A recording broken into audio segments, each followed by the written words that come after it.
오늘 찬송이 유난히 감사하고 좋은 것 같습니다. 무려 8년간 기도했는데 하나님이 오늘 응답해 주셨습니다. 좋으신 하나님을 찬양합니다. 네, 오늘 우리 사모님 찬양을 8년간 들으셨고 오늘 우리 은서가 반주로 헌신해서 이, 이 찬양이 오늘 꽉 찬 이게 충만한 느낌이 드십니까? 네, 우리 사모님 찬양도 좋았는데 오늘 제가 마음이 평안하더라고요. 예, 노래도 더 잘 되는 것 같고, 예, 오늘 오누이가 하나님께 드린 찬양이 얼마나 기쁘고 감사한지 모르겠습니다.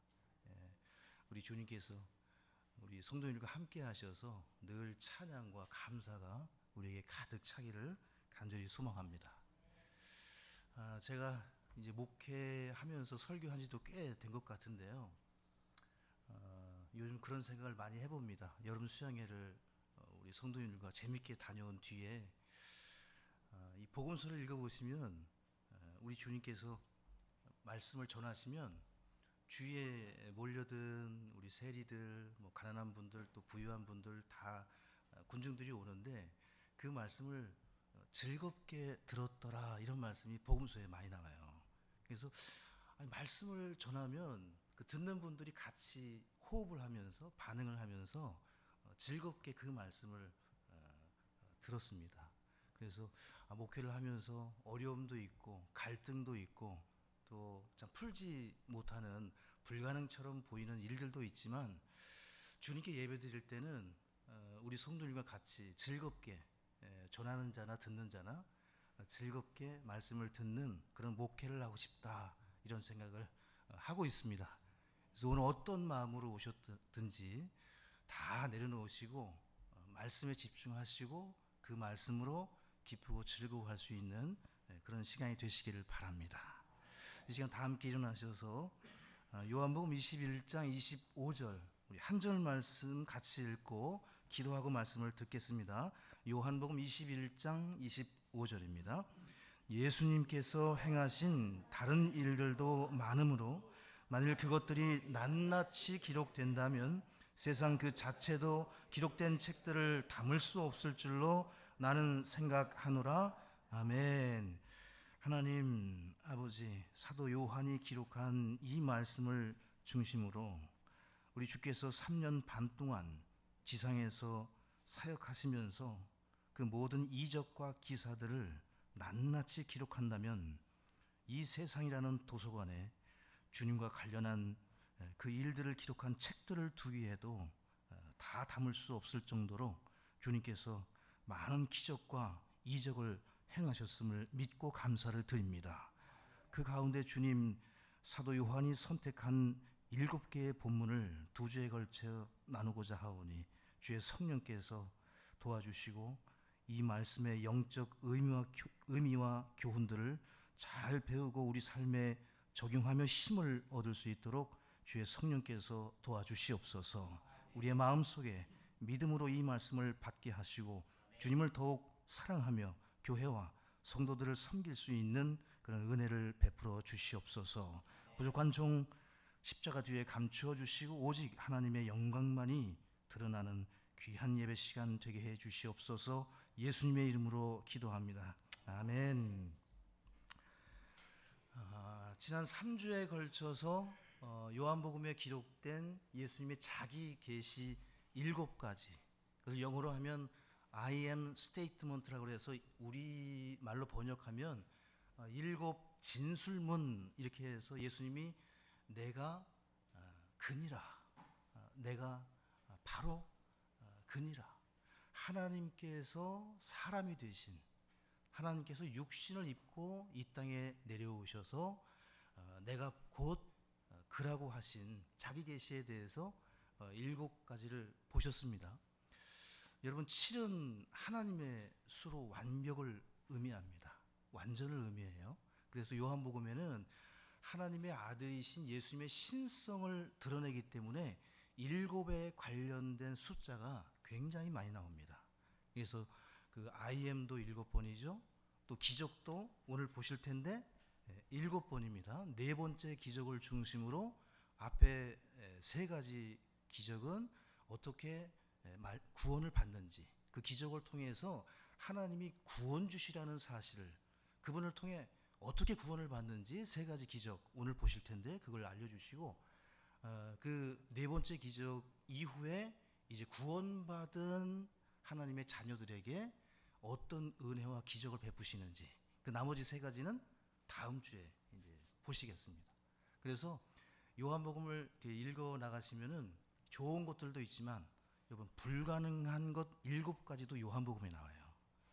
그래서 이 요한복음은 다른 복음서가 4개가 있는데 마태, 마가, 누가복음은 그 관점이 같아요. 그래서 공관복음이라고 부릅니다. 예수님이 하신 일들을 아주 사건마다 자세하게 언제 어떻게 무엇을 하셨는지 그 세 가지 복음서는 같은 관점으로 예수님의 사건 기록을 상세하게 풀어놨어요. 그런데 이 요한복음은 공관복음으로 부르질 않습니다. 왜냐하면 요한복음은 관점이 달라요. 오늘 보시는 이 요한복음은 어떻게 다르냐면 그 마태, 마가, 누가복음은 예수님이 행하신 일들을 중심으로 기록해서 역사성의 의미와 중점을 두는데, 요한복음은 예수님이 하신 일이 영적으로 우리에게 어떤 의미가 있는지, 그분이 어떤 의미로 적용되는지 해석을 해줘요.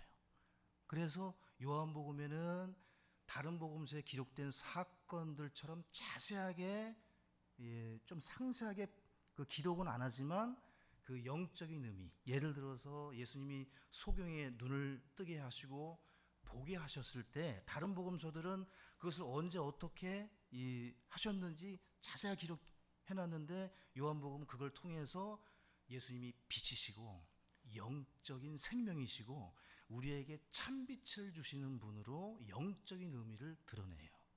그래서 오늘 이 보시는 기적을 통해서 기적에 기록된 역사성 그 사건을 보실 뿐만 아니라 그 이면에 우리에게 영적인 어떤 의미를 주시는 건지 그걸 보셔야 돼요. 말씀을 들으실 때. 오늘 본문 말씀을 다시 한번 보시면, 저는 이 요한복음 이 마지막 장, 여기 마지막 절이죠. 이 말씀을 읽을 때 사실 충격이었습니다. 다시 한번 들어보세요. 예수님께서 행하신 다른 일들도 많으므로 만일 그것들이 낱낱이 기록된다면 세상 그 자체도 기록된 책들을 담을 수 없을 줄로 나는 생각하노라. 아멘. 믿음이 제가 약할 때, 한참 주님을 알아갈 때 요한복음에 기록된 일들이 너무너무 막 흥미롭고 재미있는 거예요. 근데 마지막 장에 와서 이 말씀을 듣는데 속으로 와, 이 가장법이 보통이 아니다. 세상 말로 하면 이 뻥이 좀 심하신 게 아닌가. 과장을 하셔도 이게 너무 많이 과장을 하신 게 아닌가. 아니 이 세상에 도서관 하나로도 부족하니라 이렇게 하신 게 아니라 그분께서 행하신 일들을 상세하게 풀어서 책에 기록하면 그 책들을 이 세상이라는 도서관에 둘 수가 없다는 거예요. 그래서 이 믿음이 자라가면서 진짜 이 과장법이겠지? 설마 했는데, 제가 검색을 해서 우리 노무현 대통령께서 공식적으로 기록한 문건이 여러분 750만 건이라고 합니다. 이게 트럭이나 차량으로 하면은 이 몇백 대, 몇천 대 분량이에요.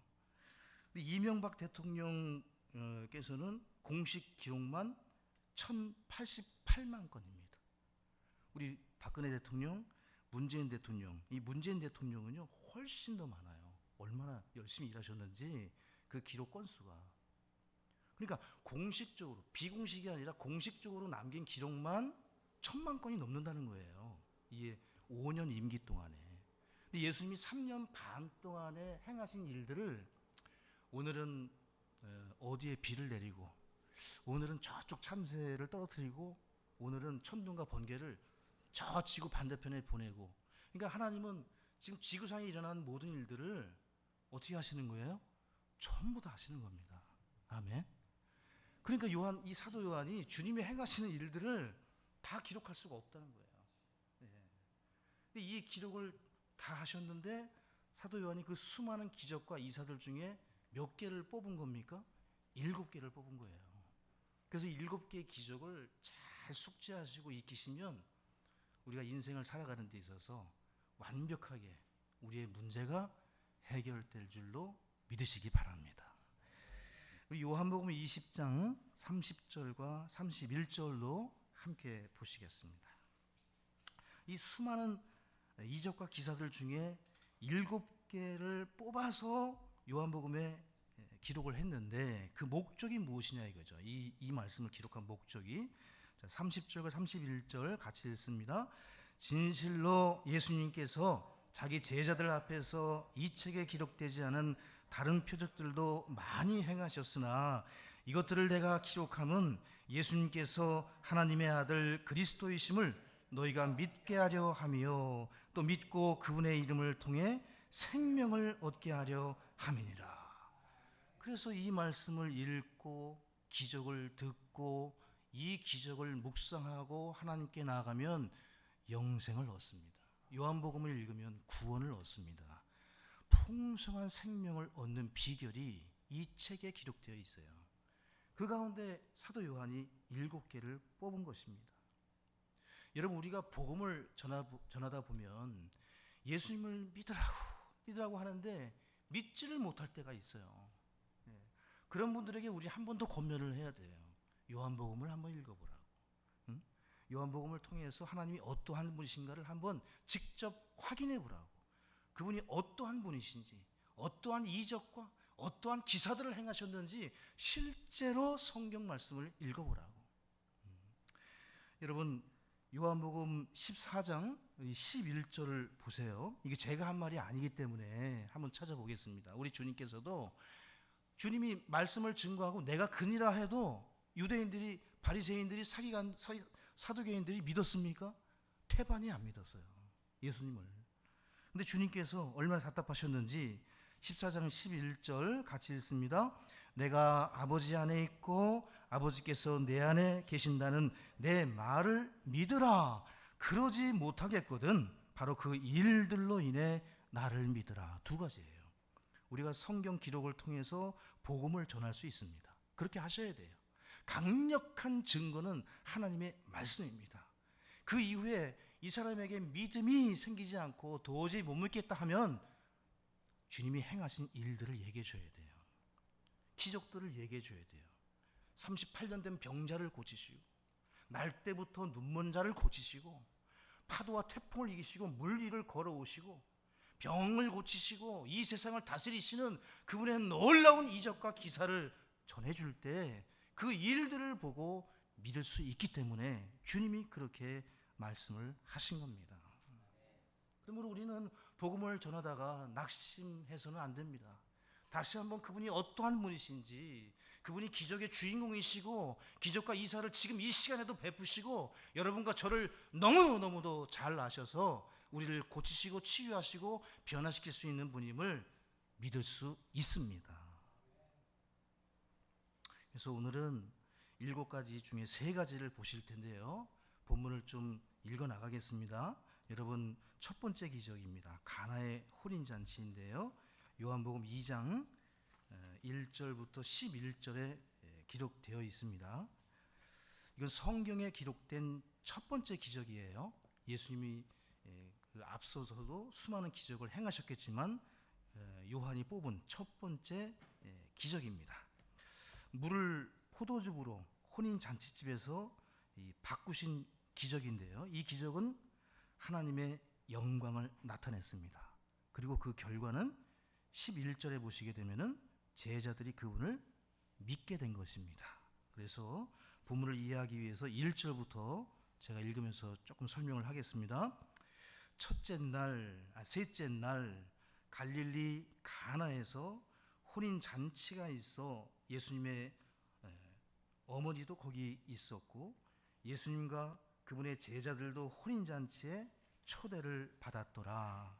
그들에게 포도즙이 떨어짐에 예수님의 어머니가 그분께 이르되 그들에게 포도즙이 없다 하니 예수님께서 그녀에게 이르시되 여자여 내가 당신과 무슨 상관이 있나이까 내 때가 아직 오지 아니하였나이다 하셨으나 예수님께서 이 포도 주스, 이 혼인 잔치에 기쁨과 즐거움을 주는 음료가 이 구약에 보게 되면 포도 주스입니다. 포도즙이에요.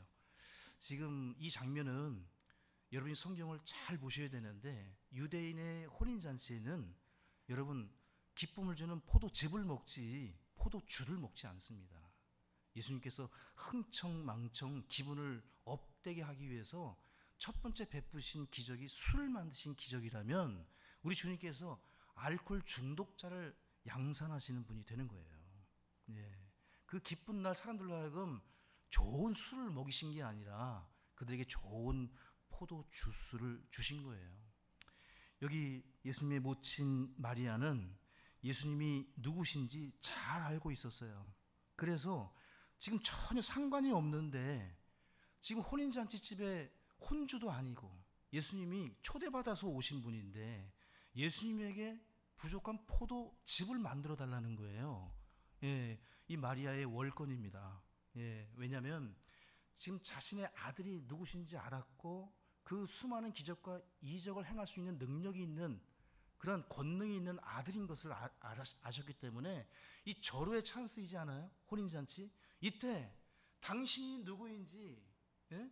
그 정체를 밝히고 기적을 행하면 많은 사람들이 당신을 따를 것이 아닌가. 그 어머니의 입장에서는 그렇게 할 수가 있는 거예요. 근데 주님이 아직 내 때가 오지 않았고 이것이 당신과 무슨 상관이 있느냐. 그죠? 사람의 일과는 상관이 없다고 지금 말씀을 하시는 겁니다. 5절에 그분의 어머니는 종들에게 이르되 그분께서 너희에게 무엇을 말씀하시든지 그것을 하라 하니라. 거기에 유대인들의 정결하게 하는 관례에 따라 각각 물 2-3통 담는 돌 항아리 6개가 놓여 있으므로 이 돌 항아리의 역할이 뭐냐면 유대인들은 이 광야에 오가기 때문에 손가발이 금방 먼지로 더러워집니다. 그래서 손님이 오게 되면은 이 물 항아리의 정결례에 따라 율법에 따라서 손가발을 씻도록 물을 대접하게 되어 있어요. 그러니까 오시는 혼인잔치에 초청받아 온 사람들이 그 물 항아리의 물을 통해서 자신의 손가발을 깨끗이 닦고 그 잔치상의 음식을 먹어야 될 거 아닙니까? 그렇죠? 근데 정결례에 쓰는 물이 다 떨어진 거예요. 없는 거예요. 예. 그래서 그 가운데 주님이 물을 붓게 하시고 가득 붓게 하시고 그 물을 그 잔치를 더욱 풍성케 하는 포도즙으로 바꿔주시는 이 기적입니다. 여기 8절에 그분께서 그들에게 이르시되 이제는 떠서 잔치를 맡은 자에게 가져다 주라 하시니 그들이 그것을 가져다 주매 잔치를 축원하는 자는 포도즙이 된 물을 맛보고 그것이 어디서 났는지 알지 못하되 그 물을 떠온 종들은 알더라. 잔치를 맡은 자가 신랑을 불러 그에게 이르되 모든 사람이 처음에 좋은 포도즙을 내놓고 사람들이 충분히 마신 뒤에 덜 좋은 것을 내놓는데 그대는 지금까지 좋은 포도즙을 남겨두었도다 하니라. 11절 같이 읽습니다. 예수님께서 기적들 중에 이 처음 기적을 갈릴리 가나에서 행하사 자신의 영광을 나타내시니 그분의 제자들이 그분을 믿으니라. 예수님이 행하신 첫 번째 기적입니다. 물을 포도즙으로 바꾸셨죠. 이 기적을 통해서 자신의 영광을 드러내시고 제자들이 그 결과로 그분을 믿게 되었습니다. 이 자신의 영광을 나타내셨다는 말씀은 우리 주님께서 자신의 신성을 나타내셨다는 거예요. 자신의 어떠하심을 나타내셨다는 겁니다. 그래서 여러분과 제가 하나님의 말씀을 따라 섬기고 전도하고 사랑하고 베풀고 하나님의 말씀을 따라 행하는 그 모든 일들은 하나님의 영광을 드러내는 거예요. 그래서 우리의 삶 자체가 먹고 마시고 무슨 일을 하든지 다 무엇을 위하여 하라고 말씀하시죠? 하나님의 영광을 위하여 하라. 그래서 우리가 하는 말과 행동이 어떠한가, 주님이 어떠하신 분인지를 드러내는 것, 그것을 성경은 영광이라고 하는 거예요. 그 예수님께서 물을 포도즙으로 바꾸시면서 자신이 어떠한 분이신 것을 드러낸 거예요. 그 영광을 드러내셨는데 무엇을 드러내신 거죠? 물을 포도즙으로 바꾸신, 즉 변화의 권능자, 변화의 주님, 변화의 주관자, 물을 포도즙으로 바꾸시는 기적을 행하시는 걸 통해 물과 같이 물에서 태어난 육신에 불과한 부모로부터 태어난 니고데모에게 물과 성령으로 반드시 거듭나야 하리라고 하셨던 것처럼 물에서 태어난 우리를 하나님의 기쁨이요 즐거움으로 변화시키는 거예요. 하나님의 자녀로 거듭나게 하시는 기적을 우리가 볼 수 있습니다. 이 주님이 행하시는 이 기적을 여기 보시게 되면 여러분 잔치에 참석했던 이 회당장을 포함해서 이 잔치에서 포도즙을 먹었던 사람들은 이 기적을 다 몰랐어요. 이 기적을 안 사람들은 누굽니까? 모친 마리아, 종들, 그리고 없어요. 전혀 모두가 모르고 그 기적의 포도즙을 먹은 거예요. 그 믿지 못했던 사람들도 하나님의 은혜를 체험하는 거예요. 하나님은 몇 번 말씀을 드렸지만 믿는 자들에게만 은혜를 베푸시는 분이 아닙니다. 그래서 믿는 자만 잘 되고 믿지 않는 자는 막 아무렇게나 돼도 상관없는 그런 분이 아니에요. 우리 주님은 그 사람들을 다 불쌍히 여기시고 믿지 않는 자들을 사랑하십니다. 그들을 위해서 목숨을 버리시고 죄값을 치르셨어요. 여러분과 제가 믿지 않는 자들이었지 않습니까? 그 은혜 속에서 주님을 믿게 되고 선택받고 예정되어서 하나님의 은혜 가운데 이 자리에 있는 줄로 믿습니다. 그래서 하나님을 잘 아셔야 돼요. 그래야 구원받고 난 이후에 직장 생활을 하고 학교 생활을 하면서 믿지 않는 사람들에게 어떠한 마음으로 그들을 대할 수 있을 것인가를 말씀을 통해 배우셔야 돼요. 그들을 함부로 낮추어 보거나 믿지도 않기 때문에 결과는 지옥이고 죄값을 받아 마땅하다고 우리가 심판하고 판단하는 입장이 아니라 여러분 그들도 나와 같았었고 주님을 알지 못했을 때 그 은혜를 몰랐을 때는 나와 같이 아무것도 할 줄 모르는 불쌍한 마음을 가지고 그들에게 대하고 접근하고 복음을 전하셔야 됩니다. 우리 마태복음 5장 45절을 통해 확인해 보겠습니다. 여러분과 제가 이루했습니다. 마태복음 5장 45절 찾으신 분들 같이 읽어보시죠. 그러면 너희가 하늘에 계신 너희 아버지의 아이들이 되리니 그분께서는 자신의 해를 악한 자들과 선한 자들 위에 떠오르게 하시고 비를 의로운 자들과 불의한 자들 위에 내려주시느니라. 주님의 기적이 모두에게 알려진 것은 아니에요. 맞습니까? 그런데 그 은혜는 모두에게 허락하셨어요. 그분이 우리가 믿는 하나님입니다. 하나님의 마음으로 그들을 보시고 불쌍히 여기시고 여러분 그들에게도 은혜를 베푸시고 넉넉하게 배려하시고 여유롭게 그들이 하나님을 믿을 수 있도록 도와주셔야 돼요. 우리가 바로 그랬기 때문에 그렇습니다. 이 사건의 영적 의미를 조금 더 살펴보겠습니다. 물을 포도즙으로 바꾼 사건을 통해서 영적으로 우리는 무엇을 배울 수 있을까요? 여러분 요한복음 1장 17절을 한번 보실까요? 한 장 넘기셔서 이 사건 이후에 가나의 혼인잔치가 나오기 때문에 1장 17절 같이 읽습니다. 이는 율법은 모세에 의해 주어졌으나 은혜와 진리는 예수 그리스도에 의해 왔기 때문이라. 모세를 통해 율법이 주어졌고 은혜와 진리는 누구를 통해서 왔습니까? 우리 주 예수님을 통해서 본격적으로 임했습니다. 구약에도 이 은혜가 있었지만 완전한 은혜, 참된 은혜는 우리 주 예수님이 오심으로 이루어졌습니다. 모세의 첫 번째 기적이 물을 피로 바꾸는 기적입니다. 10가지 재앙 중에 첫 번째 심판, 그 재앙이 물을 피로 바꾸는 심판이었습니다. 저주였습니다. 모세의 첫 번째 기적이. 근데 우리 예수님의 첫 번째 기적은 그 물을 피로 바꾸신 게 아니라 성경에서 말씀하는 기쁨, 하나님의 즐거움을 의미하는 포도즙으로 바꿨어요. 여러분, 이 포도는 성경에서 예수님의 피를 상징합니다. 그리고 예수님의 기쁨이에요. 그리고 성도들, 자신의 백성들을 이 풍성케 하고 그들을 윤택하게 하는 그 말씀을 전하실 때는 항상 포도즙이 나와요. 포도즙으로 그들을 기쁘게 하고 윤택하게 하고 풍성케 하세요. 그래서 물을 피로 바꾸신 게 아니라 물을 포도즙으로 바꾼 사건을 통해서 하나님의 은혜를 볼 수가 있습니다. 시편 104편 15절에 사람의 마음을 즐겁게 하는 포도즙과 사람의 얼굴을 빛나게 하는 기름과 사람의 심장을 강하게 하는 빵이 나게 하시는도다. 하나님이 세 가지로 자신의 백성들을 기쁘게 하시고 윤택하게 하시는데 그 첫 번째가 마음을 즐겁게 하는 포도즙, 그 다음에 그 얼굴을 빛나게 하는 기름, 그리고 그 심장을 강하게 하는 빵이라고 여기 시편 104편 15절에, 그리고 전도서 10장 19절도 보시게 되면 이렇게 말씀하고 있습니다. 성경이 잔치는 웃음을 위해 베풀며 포도즙은 즐겁게 하되 도는 모든 것에 대응하느니라. 그래서 유대인의 기쁜 날 그 잔치상에는 항상 무엇이 끊이지 않아야 됩니까?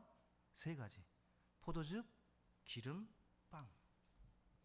이것이 하나님이 그들에게 복 주시는 상징이에요. 그 유대인의 5제사 7절기를 보시게 되면 여러분, 술잔치가 아닙니다. 술이 없어요, 성경에. 여러분, 주님이 거룩하시고 경건하신 분인데 정신을 잃어버리고 마음을 혼미케 하는 알코올로 그 위정자들과 지도자들, 대언자들이 술로 흥청망청, 천주교나 불교나 다른 너무 자유로운 사람들은 이 말씀의 번역을 술로 번역합니다. 이 와인이 두 가지로 번역이 가능해요. 포도주 또는 포도즙, 원어도 똑같습니다. 이걸 번역자에 따라서 달라지는 거예요. 그래서 우리는 개역을, 저도 개역으로 구원받았지만 개역을 쓰지 않고 지금 흠정역을 쓰는 이유 중에 하나가 이 번역 때문에 그래요. 중요한, 여기서 갈라지는 거예요. 어떤 번역을 믿느냐. 모든 영어 성경이 다 와인, 이 포도즙으로 번역하기 때문에, 그러니까 하나님 말씀을 어떻게 번역하고 어떻게 해석하고 어떻게 볼 것인가는 우리의 신앙의 색깔을 바꿉니다. 그래서 이걸 꼭 기억하시고 말씀을 구약과 신약을 번갈아 가면서 비교해서 하나님이 과연 술에 대해서 어떻게 말씀하시는지 확신을 하시고 확인을 하시고 그 말씀을 적용해 나가셔야 돼요. 그냥 유명한 목사가 얘기했다, 큰 교회가, 우리 한국 교회가 거의 다 포도주로 번역하니까 그렇게 알고 있다. 여러분, 미국 교회는 70% 이상이 포도주스로 번역하고 강의를 합니다. 그러니까 어느 지역, 어느 규모, 사이즈, 유명세 전혀 상관없어요. 여러분이 하나님의 말씀을 읽고 과연 그러한가, 그 말씀에 여러분의 믿음을 두시기 바랍니다. 우리 주님께서 계속 보시면 이 정결례에 쓰는 돌 항아리 6개의 물을 채우셨죠. 이 성경에서 이 숫자에도 영적인 의미가 다 있습니다. 아까 7은 하나님의 수, 완전수라고 말씀을 드렸고, 이 6은 사람의 수예요. 그래서 요한계시록의 666은 짐승의 수, 사람의 수로 나와죠. 그래서 6은 이 사람에 속한 수입니다. 그래서 돌 항아리 6개는 우리의 질그릇과 같은 이 몸을 의미해요.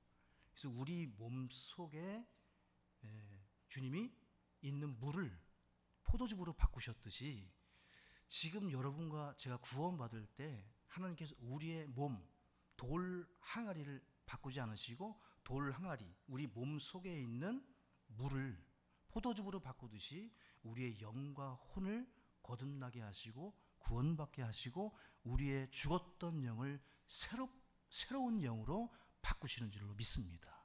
그래서 누구든지 그리스도 안에 있으면 새로운 창조물이 되는 거예요. 이 구약에서는 이 율법이 몸과 땅에 속한 것이기 때문에 율법을 따라 행하면 몸과 땅에 속한 복들을 받아요. 근데 신약에서는 주님이 이 성전의 휘정을 갈라내시면서 이제 완전히 새로운 복으로 우리에게 주시는 거예요. 더 크고 놀라운 복으로. 이제 보이는 몸을 바꿔주시는 게 아니라 장차 주님 오시면 부활할 때 마지막으로 바꿔주시겠지만 지금 여러분과 저에게 주시는 변화는 우리의 마음을 바꾸시고 우리의 생각을 바꾸시고 우리의 영을 완전히 새롭게 하시는 줄로 믿습니다. 누구든지 그리스도를 믿으면 지식과 지혜가 부여롭게 되고 무식한 베드로가 베드로 전후서를 썼듯이 여러분 우리의 모든 것이 변화될 줄로 믿습니다. 이것이 이 기적을 통해서 우리에게 주시는 거예요. 여러분 우리의 겉모습이 아무리 바뀌어도 우리 마음이 얻는 안식과 평안과 기쁨은 얻을 수 없습니다. 잠시 잠깐입니다.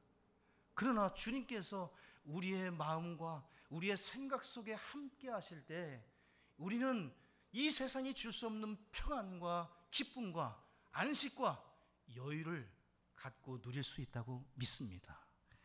우리 로마서 12장 2절을 보실까요? 우리의 몸은 돌항아리처럼 질그릇처럼 흙이고 장막이고 천하고 약합니다. 우리 주님이 이런 천한 몸을 바꾸신 것이 아니라 가나의 혼인잔치에서 보여주시는 그 의미는 가르침은 우리의 속을 변화시키기 원하신다는 거예요. 로마서 12장 2절 다 같이 읽겠습니다. 너희는 이 세상에 동화되지 말고 너희 생각을 새롭게 함으로 변화를 받아. 여기 밑줄을 다 그으세요. 변화를 받았지만 우리는 날마다 말씀으로 날마다 새롭게 함으로 변화를 받아야 돼요. 변화를 받았지만 우리가 계속해서 성령 충만을 구하듯이 성령을 받았지만 성령 충만을 명령하셨듯이 날마다 우리의 마음을 새롭게 하는 일에 물과 같은 하나님의 말씀으로 씻으시고 불과 같은 하나님의 말씀으로 더러움을 태우시고 내 생각 속에 먼지처럼 가라앉는 더럽고 불결한 것들을 아침마다 저녁마다 회개를 통해서 말씀을 통해서 하나님의 능력을 통해서 불태워 없애고 씻어 없애고 마음과 생각을 새롭게 할 때 우리가 살 수가 있는 겁니다. 다른 것을 아무리 고쳐봐야 한계가 있어요. 하나님의 그 선하시고 받으실 만하며 완전하신 뜻이 무엇인지 검증하도록 하라. 검증하고 입증하려면 여러분 그 키가 무엇입니까? 우리의 생각을 새롭게 변화받는 거예요. 이 변화가 없이 10년, 20년, 30년 교회생활, 신앙생활 아무리 해도 여러분 소유는 늘고 주변의 자식들은 늘고 겉으로는 변화되는 것 같지만 그 속사람 하나님이 창조하신 그 새 마음, 새 영은 아무런 변화도 없고 성장도 없고 자람도 없고 영적인 감각도 없고 영적인 것이 없는 이 세상 사람과 다를 바가 없는 그런 사람이 되는 거예요. 구원받았지만 질거리 같은 돌 항아리 껍데기에 불과한 신앙을 가질 수 있는 거예요. 여러분 여기 오시는 분들은 그런 분들이 되시면 안 됩니다. 마음을 하나님의 말씀으로 채우시고 그 말씀을 채우면 됩니다. 어렵지 않습니다. 말씀을 들으십시오. 말씀을 읽으십시오. 말씀을 암송하십시오. 말씀을 귀 가까이 하십시오. 주님께서 박사가 되라, 철학자가 되라, 과학자가 되라, 성경의 전문가가 되라고 하시는 게 아니라 너무너무 단순하고 쉽지 않습니까? 말씀을 들으라, 말씀을 읽으라, 말씀을 지키라. 단순하게 그 말씀에 다가가시면 여러분 주위에 있는 모든 제자들이 변화됐듯이 놀랍게 성장해서 다른 사람들이 볼 때 그 갈릴리의 천하는 어부들이었는데 이 유식함이 도대체 어디서 나온 것이냐? 그들은 초등학교도 안 나온 사람들입니다. 주님 여러분과 저를 그렇게 변화시켜 주시리라 믿습니다.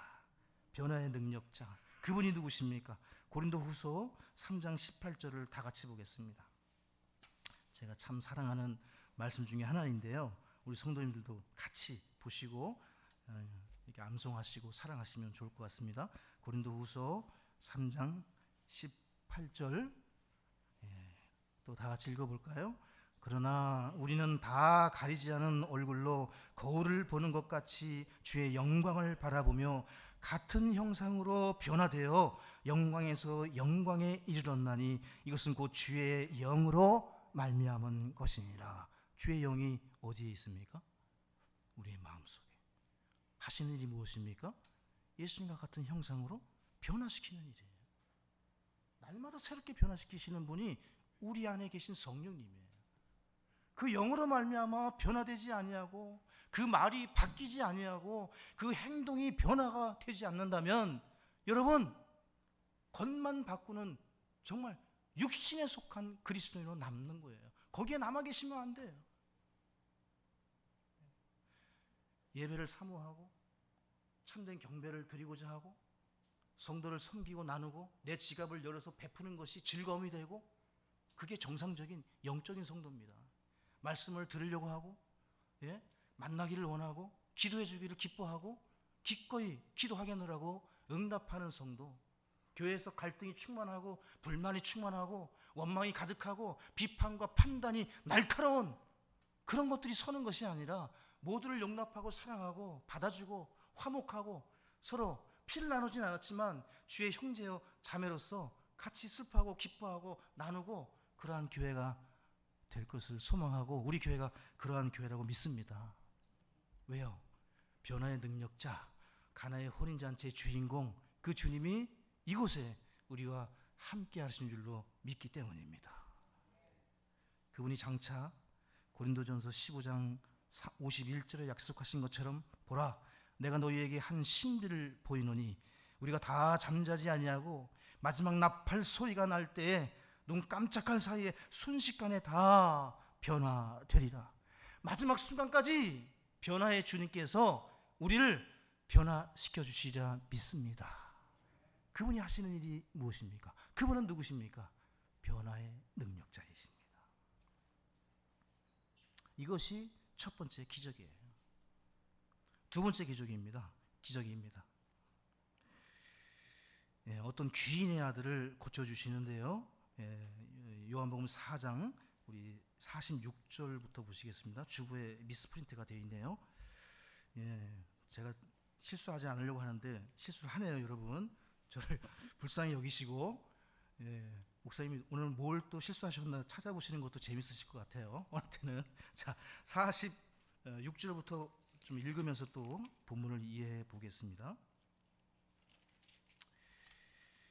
이렇게 예수님께서 다시 갈릴리 가나로 들어오셨는데 이것은 그분께서 물을 포도즙으로 만드신 곳이더라. 어떤 귀인이 있었는데 그의 아들이 가버나움에서 병들었으므로 여기 다 북쪽 갈릴리에 있는 지역인데요. 가나와 가버나움은 하루길입니다. 그 거리가 47절 그가 예수님께서 유대에서 나와 갈릴리로 들어오셨다는 것을 듣고 그분께 가서 간청하여 그분께 내려와 자기 아들을 고쳐주실 것을 구하니 이는 그 아들이 죽게 되었기 때문이라. 그때 예수님께서 그에게 이르시되 너희는 표적들과 이적들을 보지 않으면 믿으려 하지 아니하는도다 하시니 약간 책망 비슷하게 지금 수많은 기적과 이적을 행하셨는데 쉴 틈도 없이 또 누군가가 이 귀족이 찾아와서는 지금 누군지도 모르는데 내 아들을 고쳐달라고 아주 긴급하게 요청하는 모습을 보면서 참으로 믿음이 없구나. 이들이 나에 대해서는 그냥 빨리 나를 모셔가고 또 기적을 행하셔서 고쳐달라고 거기에만 이 짧은 안목으로 매달려 있는 그러니까 주님께서 영적인 화법으로 영적인 말씀을 하시는 거예요. 표적과 이적을 통해서는 믿음이 생기지 않는다. 너희들이 나에게 자꾸 표적과 이적을 요구하는데 그것을 통해서는 구원받지 못한다. 그런 의미를 담고 있는 거예요. 이 말씀이. 여기 이제 50절입니다. 예수님께서 그에게 이르시되 네 길로 가라. 네 아들이 살아있다 하심에 그 사람이 예수님께서 자기에게 하신 말씀을 믿고 여기 밑줄을 그으십시오. 이게 중요합니다. 구원을 어떻게 받습니까? 표적과 이적을 행하신 게 아니에요. 지금 예수님이 그 시각에 네 길로 가라, 돌아가라, 집으로 가라. 네 아들이 살아있다 하신 말씀을 어떻게 하고 있습니까? 믿고 자기 길로 가니라. 이제 그가 내려갈 때에 그의 종들이 그를 만나 그에게 고하여 이르기를 당신의 아들이 살아있나이다 하니 그때 그가 자기 아들이 낳기 시작한 시각을 그들에게 물으매 그들이 그에게 말하되 같이 읽습니다. 어제 7시에 열병이 아들에게서 떠났나이다 하므로 요 시각이 바로 어제 예수님이 하신 말씀이에요. 놀랍지 않습니까? 우리 주님은 무소부재의 하나님이시라는 사실을 이 기적을 통해서 알리고 계시는 겁니다. 내가 지구 반대편에 가지 않아도, 그리고 여기 이 아들의 병이 무엇인지 묻지도 않으세요. 어떻게 병에 걸렸는지 사연도 듣지 않으세요. 그 아들이 몇 살인지, 어디에 있는지, 무엇을 하고 있는지, 지금 어떤 상황인지 전혀. 여러분, 우리나라 부흥사 90%가 가짜입니다, 여러분. 믿음이 없어서 못 고치지. 기도원에 가야만 고쳐지지. 카메라가 돌아가야만 고쳐지지. 예수님은 병자들을 한 번도 쓰러뜨리신 적이 없어요. 예수의 이름을 명하니 사탄아 물러가라. 사람이 뒤로 휙휙 날아가고 넘어지. 이게 다 마귀의 역사입니다. 예수님의 영이 아니에요, 여러분. 이 마귀는 광명의 천사입니다. 예수님과 똑같아요, 여러분. 속아 넘어가기 똑같습니다. 예수님이 병자들을 일으키셨지, 소경된 자, 이 죽어가는 자를 다 일으켜 세우셨지, 부활시키시는 분이지 쓰러뜨리시는 분이 아니에요. 유튜브나 여러분 방송이나 이런 유명한 강사라고 할 때 쓰러뜨리는 사람은 가까이 가지 마세요. 다 가짜입니다. 여러분 속는 거예요. 여기 그러실 분이 안 계셔야 됩니다. 그 아들의 병이 무엇인지도 묻지도 않으시고 그냥 고치시는 우리 주님을 보실 수 있기를 바랍니다. 여기 아들이 치유되는 시간을 물어보니까 어제 7시에 열병이 그에게서 떠났다. 하루가 지났지 않습니까? 예수님께서 그 귀족에게 네 아들이 살아있다라고 말씀하신 바로 그 시간에 그 아들이 살아났고, 이 귀인은 어떻게 반응하고 있습니까? 예수님의 그 말씀을 믿고 어떻게 해요? 온 집안이 구원을 얻지 않은 사도행전 16장 32절의 말씀이 이 가정에 이루어진 줄로 믿습니다. 여러분, 가장 한 사람이, 가족 중에 한 사람만이라도 하나님 말씀을 100% 있는 그대로 믿는다면 이 은혜가 우리에게도 일어날 줄로 믿습니다. 그 비근한 조그만 예로 제가 그렇습니다. 저희 부모님은 교회 다녀보신 적도 없고요, 예수님에 대해서는 들어보지도 못하신 분들이고, 어떻게 사는 것이 옳은지도 모르시는, 아버님은 알코올 중독자이셨고 어머님은 평생 고생만 하시다가 불치병으로 일찍 돌아가셨습니다. 제가 전도사가 되고 목사가 되어도 부모님이 꿈쩍도 안 하셨어요. 하나님이 살아계시는기나 하나, 네가 그런 걸 보니 있기는 있으신 것 같은데 네가 미쳤도다. 미친놈이라고 그랬어요, 부모님이. 근데 여러분, 다 구원받고 돌아가셨습니다. 하나님께서 반드시 믿음으로 응답하는 하나님의 자녀에게는 반드시 빈손으로 돌려보내지 않으시고 이 귀인을 여러분 믿음으로 보상해 주신 줄로 믿습니다.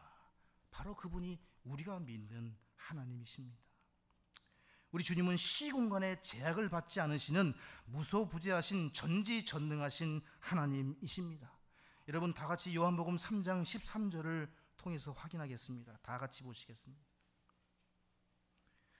이게 문법상으로는 이게 번역이 잘못되어 있는데 이렇게 번역을 해야 됩니다. 요한복음 3장 13절 같이 읽어보시죠. 하늘로부터 내려온 자 곧 하늘에 있는 사람의 아들 외에는 아무도 하늘에 올라가지 아니하였느니라. 이 과거형이죠. 그러니까 문장 중간에 있는 하늘에 있는 이걸 있었던으로 바꿔야 문법적으로는 맞는 거예요. 같은 과거형이니까. 그런데 원어에는 어떻게 되어 있냐면은 하늘에 있는 현재형으로 되어 있어요. 육신이 이 땅에 있는데 주님은 동시에 어디에 있다는 말씀이에요? 지금 하늘에 있는 거예요. 우리가 믿는 우리 마음속에 있는 예수님은 지금 현재 여러분과 제 마음속에 여기에 있기도 하시지만 동시에 그분은 어디에 계신 겁니까? 하늘에 계신 거예요. 하늘에 있는 하나님 아버지, 우리의 일용할 양식을 채우시고 시험에 들지 말게 하옵시고. 여러분 주님의 기도, 주기도문 암송하시잖아요. 그죠? 그때 하나님은 어디에 계세요? 여기에도 계시고 하늘에도 계시고. 이 기적을 통해서 내가 무소부지하고 편재하며 못할 것이 없는 전능한 하나님이니 표적과 이적이 아닌 하나님의 말씀으로 고침받고 구원받는 하나님의 기적을 우리가 체험해야 될 줄로 믿습니다. 우리 주님께서 말씀하실 때 이 귀인의 자세를 배울 필요가 있어요, 여러분. 이 귀인도 나름 참 대단한 사람입니다. 저 같으면 내 아들이 죽게 되었는데 주님 좀 발걸음이라도 옮기는 척이라도, 나사로가 죽었는데 마르다와 마리아가 주님께 와달라고 요청을 했는데 꼼짝을 안 하셨던 것처럼, 예? 그 몸이 썩어 문드러져서 냄새가 날 정도로 나흘이 되어서야, 예? 그리고 주님이 말이라도 좀 위로해 주셨으면 좋겠는데 죽을 병이 아니로다 그랬어요, 나사로에게. 예. 마리아에게 이 병은 죽을 병이 아니로다, 잠자는도다. 그런데 그 말씀을 하신 다음에 나사로가 어떻게 됐어요? 죽었어요, 여러분. 거짓말 하신 거잖아요. 그냥 말씀 그대로 하면 요한복음 11장에, 그렇죠? 주님이 성도가 죽는 건 죽는 게 아니에요. 잠자는 거예요, 여러분. 우리가 이 땅에 숨을 다하면 주님께서 우리를 잘 자게 하실 줄로 믿습니다. 두려움이 없어요, 성도는. 숨이 다하는 그 순간에 병실에 있는 환자들처럼, 장례식에 있는 사람처럼 한 시간에 더 살려고 애를 쓰는 것이 아니라, 오 주여, 응? 그 때가 임하셨다면 기꺼이 그 호흡을 즐겁게 맞출 수 있는 거예요. 그건 죽음이 아니기 때문에. 우리의 믿음이, 여러분의 믿음은 그 죽음이 죽음입니까? 잠입니까? 성경은 잠이라고 하시는 거예요. 잠자러 가는 거예요, 여러분. 아멘. 그러니까 두려워하지 마세요. 사망과 죽음을 이기신 부활의 주님을 우리가 믿기 때문에 그렇습니다. 이 기적은 주님의 말씀에 아무런 불평이나 대꾸도 없이 원망도 없이 자기 길로 갔습니다. 하나님의 말씀이 이해가 되지 않아도, 하나님의 말씀 때문에 괴로워도 여러분, 하나님 앞에서 불평이나 원망이나 대꾸하지 않는 이 믿음을 본받으실 수 있기를 바랍니다. 이게 바로 욥의 신앙이고 고난 가운데 처한 우리의 자세인 줄로 믿습니다. 이미 구원받았고 하나님의 자녀로 살아가기로 작정하셨다면 항상 기뻐하는, 그 어떤 일이 있더라도 기뻐하는 그러한 성도, 그러한 교회가 되기를 소망합니다. 그렇게 사셔야 됩니다. 나 힘들다고 다른 사람들도 힘들어야 되고, 나 어렵다고 다른 사람까지도 어렵게 하시는 성도가 아니라, 비록 힘들고 어려워도 다시 힘을 내자, 같이 해보자, 우리 어려움 중에도 하나님께 나아가보자, 감사해보자, 주님께 더욱 많은 것으로 드려보자, 이런 믿음의 성도, 믿음의 목사, 믿음의 교회가 되어야 하나님이 우리에게 복을 주시리라 믿습니다. 그러한 교회, 기적이 임하는 교회가 되기를 원합니다. 세 번째입니다. 염호 5장에 가시면 1절부터 15절에 무려 38년 된 병자를 고치시죠. 이 성전 바로 옆에 제일 먼저 건축하는 게 이 양의 문이에요. 양문이라고 해가지고 이 어린 양들을 제물로 바쳐야 되기 때문에 성전 그 다음에 바로 만드는 게 양시장이에요. 양마켓, 쉰마켓이라고 그래가지고 이 양들을 사고 파는 그 시장을, 그 양문 곁에 베데스다 연못이 있는 거예요. 이 연못에 38년 된 병자를 고치신 것이 세 번째 기록된 기적입니다. 매우 유명한 연못입니다. 이 연못에 가끔 천사가 내려와서 물을 한 번씩 휘저으면 그때 제일 먼저 그 구원받고 병이 치유되는 그 길이 뭐라고요? 공부도 믿음도 아니에요. 달리기만 잘하면 돼. 여기서는 여러분, 연못에 제일 빨리 다이빙을 하든 뭐 날아가든 로켓으로 쏴달라고 하든 그냥 연못에 제일 먼저 들어가면 되는 거예요. 그러면 어떤 병이든지 낫는 거예요. 우리 예수님이 나는 길이요 진리요 생명이니 좁은 길로 들어가라 했는데, 사실 그 좁은 길은 큰 길입니다. 여기에 비하면. 그렇죠? 38년 된 병자에게 네 자리를 들고 일어나 가라 그래요. 얼마나 쉽습니까? 주님께 구원받는 방법이, 예? 달리기 연습을 해야 되고, 예? 20년간 뜀뛰기 연습을 해야 되고, 38년 동안 이 병자가 안 해본 게 없었을 거예요. 저는 이 본문 읽을 때마다 이 정말 가슴이 무너지지 않습니까? 38년 동안 병을 앓았다면, 세상 말로 하면 볼장 다 본 거 아니에요, 이제? 이 병 고치려고 돈이란 돈은 다 썼을 거예요. 그리고 주위에 있는 사람들에게, 건장한 사람들에게 돈을 줘가지고 이게 움직이면 나를 빨리, 예? 갖다가 넣어달라고 돈만 받고 다 튀겼죠. 안 그렇겠습니까? 영화에 나오는 모든 일들이 사실 좀 다 그려지는 게 주마등처럼. 와, 이 38년 동안 병이 1년, 2년, 3년이죠. 여러분 10년 넘어가면은 아들도 없습니다. 와이프도 없어요, 여러분. 그렇지 않습니까? 세상 말로. 병이 10년 넘어가면 누가 그 곁에 남아 있겠습니까? 이 병자의 상황이 여러분 너무너무 안 되고 불쌍하죠. 그죠? 바로 접니다. 바로 여러분이에요. 38년 동안 아무리 애를 쓰고 노력을 하고, 예? 별의별 짓을 다 해도 구원받을 수 없습니다. 문제 해결 못합니다. 병, 죄의 문제 해결 못합니다. 우리가 아무리 애쓰고 힘들어도 아무것도 못해요. 그런데 주님이 한 말씀이면 족합니다. 네 자리를 들고 일어나 가라. 믿음으로.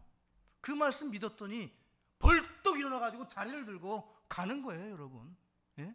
여기 5장 보세요. 이 말씀 이해하시면서 보시면, 이 일 뒤에 유대인들의 명절이 있어 예수님께서 예루살렘으로 올라가시니라. 한편 예루살렘의 양시장 곁에 히브리 말로 베데스다라 하는 연못이 있고, 거기에 주랑 5개가 있는데, 이게 기둥이에요. 원두막 같은 이 기둥 주위에 여기에 환자들이, 이제 거기 들어가서 누워있든 앉아있든 환자들이 질비한 거예요. 그러니까 5개 병원이 있는 거나 마찬가지입니다.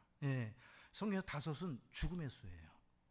이 항상 5는 죽음을 의미합니다. 그렇게 이해하시고, 그러니까 성경의 기록 단어, 그 한 단어 한 단어도 허투루 쓰여진 축자적 영감을 믿는다는 것은 하나님의 말씀이 어떤 말씀만 하나님의 말씀이고, 조사나 토시나 쉼표나 전표, 그 피어리드까지 다 하나님의 영으로 영감됐다고 우리는 믿습니다. 그래서 한 말씀도 허투루 보내지 않는 거예요. 여기에 누가 있습니까? 3절에 허약한 자들, 눈먼 자들, 다리 저는 자들, 몸이 오그라든 자들의 큰 무리가 이 주랑들 안에 누워, 뭐만 기다리고 있는 겁니까? 물이 움직이는 것을 기다렸으니, 이는 어떤 때에 천사가 연못에 내려와 물을 휘저었고, 물이 휘저어진 뒤에 누구든지 그때 먼저 들어가는 자는 무슨 병에 걸렸든지 온전하게 되었기 때문이더라. 이 세상에 하는 방법 아니에요? 돈만 가져오라고? 한 사람만 된다고? 1등만 된다고요? 얼마나 어려워 이 세상 살아가는 게, 여러분. 그 나머지는 다 병자예요, 사실은. 그 사람 포함해서. 우리 주님이 참 빛이시고 참 생명이시고 정말 좋으신 분 아닙니까? 여기 5절에 거기에 38년 동안 병약함을 지닌 어떤 사람이 있더라. 예수님께서 그가 누운 것을 보실 때 그가 그런 상태로 이미 오랫동안 있었음을 아시고 그에게 이르시되 네가 온전하게 되기를 원하느냐 하시니, 구원받기를 원하느냐. 구원받으셨습니까? 거듭나셨습니까? 단순해요. 우리가 접근하는 방법이. 죽은 뒤에 세상을 믿으십니까? 하나님의 심판이 있음을 믿습니까? 히브리서 9장 27절로 접근해서 한 번 죽는 것은 사람에게 정하신 것이고 성경에 그 후에 심판이 있다는데 이 말씀을 믿으실 수 있겠습니까? 거기서부터 또 접근하고 다른 방법으로 접근하고. 우리 주님이 뭐 어렵게 접근하신 경우가 거의 없어요, 성경에. 사마리아 여인 니고데모에게는 네가 거듭나야 된다. 사마리아 여인에게는 네가 진노하는 내가 누구인지 알았더라면 그 물을 구하지 않았을 거야. 그 여인의 가장 필요한 가장 그 부분부터 접근해 가시잖아요. 니고데모에게도 마찬가지고. 이 환자에게는요, 제일 필요한 게 뭡니까? 낫는 거 아닙니까? 낫는 거. 그러니까 네가 온전하게 되기를 원하느냐 물어보니 그 허약한 사람이 그분께 대답하되 선생님이요, 물이 휘저어질 때에 나를 연못에 넣어주는 사람이 내게 없어. 내가 가는 동안 다른 사람이 나보다 먼저 내려가나이다 하며. 말 시켜주는 사람도 없었을 텐데 여기 넋두리같이 주님께 자기의 마음을 그대로 있는 그대로 토로하는, 저는 막 눈물 나는 것 같아요. 저 같아가지고. 제가 지금까지 해봤는데 주님, 아무것도 안 됩니다. 아무것도 할 수가 없습니다. 주님, 지금 그 상황이에요. 아무것도. 그러니까 있는 그대로 자기 자신을 그대로 하나님 앞에 내려놓는 이 믿음이 보이실 수 있으면 좋겠습니다. 8절에 같이 읽겠습니다. 예수님께서 그에게 이르시되 일어나 네 자리를 들고 걸어가라 하시니, 그 속을 완전히 아시고 그가 이 믿음으로 있는 그대로 나오는 것을 보시고 그를 구원하시는 장면이, 이때 구원을 받습니다. 즉시 그 사람이 온전하게 되어 자기 자리를 들고 걸어갔는데 바로 그날은 안식일이더라. 그러므로 유대인들이 병 나은 자에게 이르되 오늘은 안식일이니 네가 네 자리를 나르는 것은 율법에 어긋나느니라 하매 그가 그들에게 응답하되 나를 온전하게 하신 분 바로 그분께서 내게 네 자리를 들고 걸어가라 하고 말씀하셨느니라 하니, 그때 그들이 그에게 묻되 네게 네 자리를 들고 걸어가라 하고 말한 자가 누구냐 하였으나, 같이 읽습니다. 병 고침을 받은 자는 그분이 누구신지 알지 못하였으니, 이는 그곳에 무리가 있으므로 예수님께서 이미 자리를 옮기셨기 때문이라. 몰랐어요. 예수님이 누구신지 몰랐어요. 이 병자는 알고 믿은 게 아니에요, 사실은. 그런데도 구원하셨어요. 완전한 하나님의 은혜예요, 여러분. 내가 목사니까, 내가 집사니까, 내가 전도사고 교회생활 30년 이상 했으니까 그런 게 아니에요. 전혀 몰랐어요. 전혀. 이 사람이 누군지. 하나님은 어떠한 분이십니까? 아무것도 몰라도 돼요. 아무것도 없어도 돼요. 주님께 믿음으로 나오기만 하면 주님이 다 하신다는 거예요. 정말 놀라운 기적입니다. 이 사건은요, 우리가 어떻게 구원받는지 그 폭과 깊이를 한층 넓혀주는 말씀이에요. 그냥 꼭 반드시 이렇게만 구원받는다가 아니라 주님께 나오는 모든 사람들을 하나님이 아시고 그 길로 인도하시고 다 받으신다는 얘기예요. 믿음으로만 나가면 되는 거예요. 믿음으로만. 14절에 그 뒤에 예수님께서 성전 안에서 그를 만나 그에게 이르시되, 이때 자신을 알리시죠. 보라, 네가 온전하게 되었으니 더 심한 것이 네게 생기지 않도록 어떻게 하라고요, 여러분? 다시는 죄를 짓지 말라. 구원받은 이후에 죄를 지어야 됩니까? 안 지어야 됩니까? 지으면 안 돼요. 더 심해져요. 구원을 받았지만 더 미련하고 어리석은 삶을 살 수 있어요. 그래서 날마다 새롭게 하고 경건을 추구하고 거룩한 삶을 살아가셔야 됩니다. 포기하지 마세요. 내가 살아봐야 얼마나 사는데, 내가 경건하고 거룩하고 공부를 해봐야 내가 뭘 할 게 있다고? 아닙니다, 여러분. 침례 요한은 여러분 3년도 사용 못했어요. 젊은 나이에 죽었습니다. 근데 지상에서 사람의 아들로 태어난 사람 중에 이보다 큰 자가 없다고 하셨죠. 엄청난 칭찬을 받았죠. 여러분, 길게 주님을 믿는 게 중요한 게 아니라 하루를 주님을 섬기더라도 어떻게 섬기느냐가 중요한 거예요. 지난 일들은 다 잊어버리세요. 이미 다 지나간 겁니다. 욕을 먹든 누가 뭐라고 하든 다 잊어버리세요.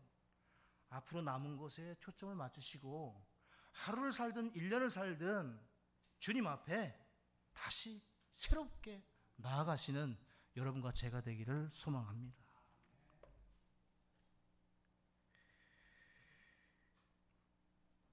우리 로마서 8장 3절을 읽고 말씀을 정리해 나가겠습니다. 오늘 세 가지를 보셨어요. 로마서 8장 3절을 보시겠습니다.